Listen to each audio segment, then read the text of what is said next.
Why, hello, Tube. We're here for Willard and his bowling trophies. A Perverse Mystery by Richard Brautigan. And that's Willard. He is a paper mache bird. This is a odd book. And I read this for Shorty September, the Shorty Shorts prompt, I believe it was. And Shorty September is a booktube event hosted by Pastori Time and Saudi Expat Book Nerd. Links down below. This is the second Richard Brautigan book I ever read. I read In Watermelon Sugar earlier this year or last year. I think it was last year. There's a video for that, and I have a Richard Brautigan playlist down below as well.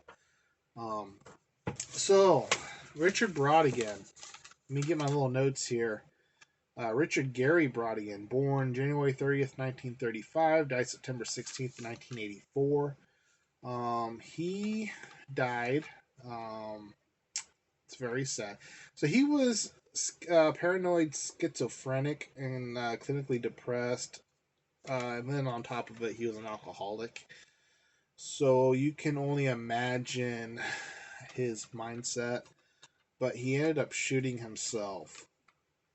And his death day is just a guess because he was actually found on October 25th, 1984 in his apartment, and by the amount of decomposition, I don't know why he said that like that.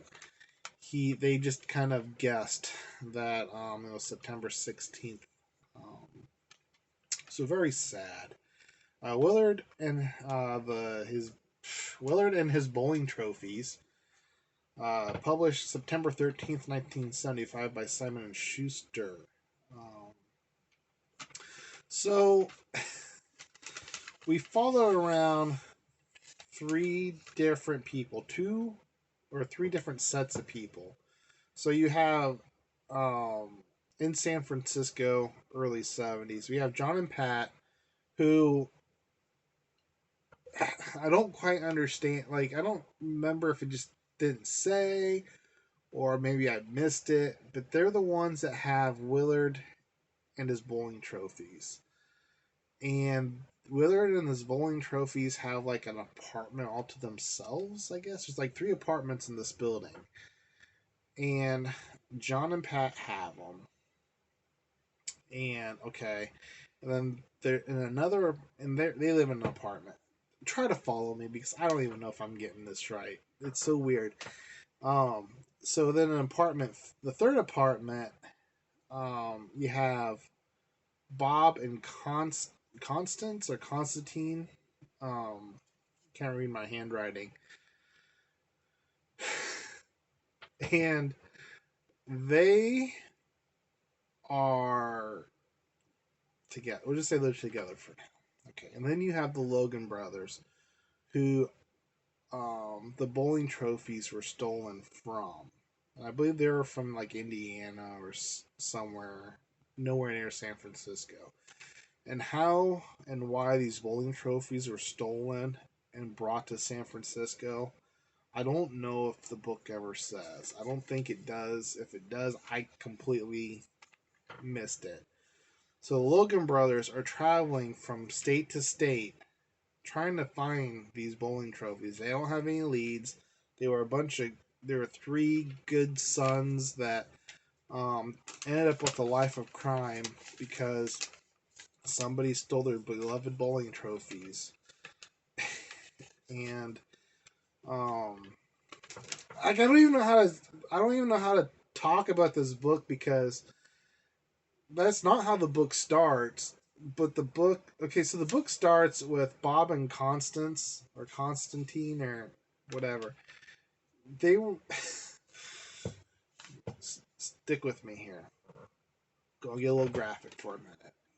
So it starts off with those two doing like a BDSM scene in their bedroom, but the guy is such a screw up that he's tying her up wrong, and she's getting agitated with him. But then she can't really get agitated with him because she gave him genital warts because she cheated on him because she's an author that failed. Her book failed, and then she met some guy that read her book in a bar, and she decided to sleep with them. And yeah, I'm not making this up. So start off with that. That scene kind of goes nowhere. Then you kind of jump to the Logan brothers, and let me tell you something too. These and if you ever read a Richard Brautigan, you will know he doesn't really write long chapters as it is. Like for example, this is a chapter here, there. So that chapter's not even a page long. So you're basically jumping from scene to scene to scene to scene to scene, right? And then and at some point you go to John and Pat, and they have Willard in their one of the apartments, and so then you jump to their scene or one of their scenes, and essentially they're going to bed, and she wants to fool around, but he doesn't want to. So then she pretends like she's a bowling trophy, which gets him going, and I don't know. But eventually, I think while in Alaska, of all places, the Logan brothers find out that their bowling trophies are in San Francisco. Okay, spoiler alert. From here on out, spoiler alert. Spoiler alert. If you want to read this book, I actually suggest. I know this video is a. I know this video makes no sense.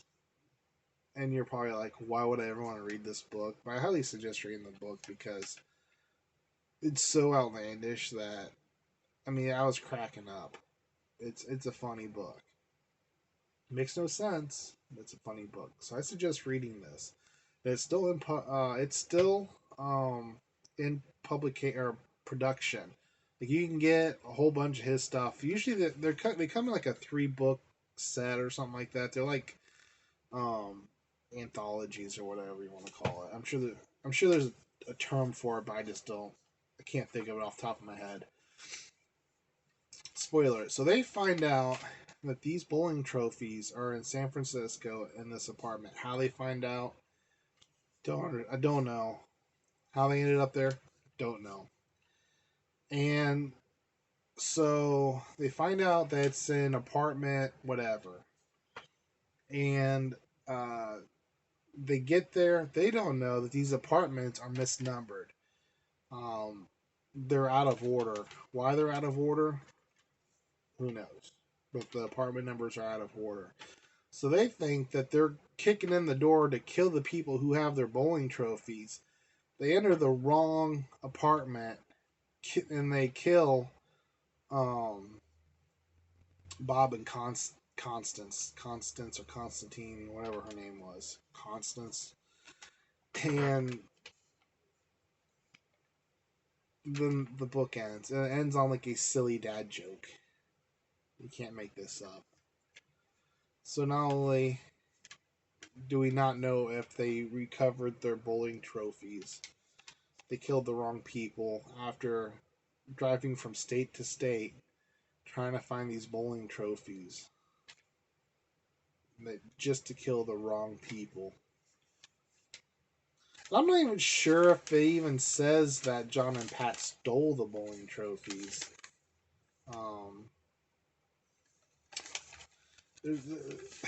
But I guess they're technically in possession of it. So that's Willard and his bowling trophies. I'm more confused now trying to explain it than when I was reading it. But I gotta say, if you don't mind, like this book is, I mean, it's not like pornographic or anything, but it's it's not for the faint of heart. If you don't mind some graphic reading, or can look past it, this book is absolutely hilarious. It's so crazy and out there, and it's very much worth reading. It's just, I enjoyed this one a lot more than Watermelon Sugar. Watermelon Sugar, I liked it just because it was so weird. Um, but this was weird, and I was actually able to figure out what was going on. In Watermelon Sugar, I never did figure out exactly what the book was about and why and all that. This has a pretty straightforward story. It's chopped up and doesn't really make a whole lot of sense why or how or whatever. You just go along with the ride. That's all you can do. You just gotta buckle in and go where the book takes you. Don't ask any questions. Just don't ask questions. Just read it and don't ask questions. Just go with it. So that's it for this one, peeps. I don't know if I'm gonna have enough time to get Trout Fishing in America done. I am almost done with it. Maybe I can bang that one out for this readathon too. I also have Ape in the Essence that I have finished, so I'll be doing a video for that coming up for Shorty September. And I'm also currently reading that Bhagavad Gita.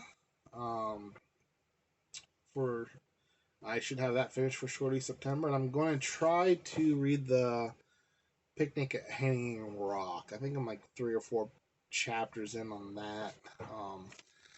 And then Shorty September will be over for me. So I'm sure it's going to be kind of hard to even cram all of those into the next few days. But I'm going to give it the old junior college try. So that's it for this one, peeps. Willard and his bowling trophies. Let me know down below. Have you read it? Did you like it? Uh, did you? Am I right about it? Am I wrong about it? I'd be really interested in knowing what other people thought about this completely absurd book. But anyway, that's it for this one, peeps. Cheers.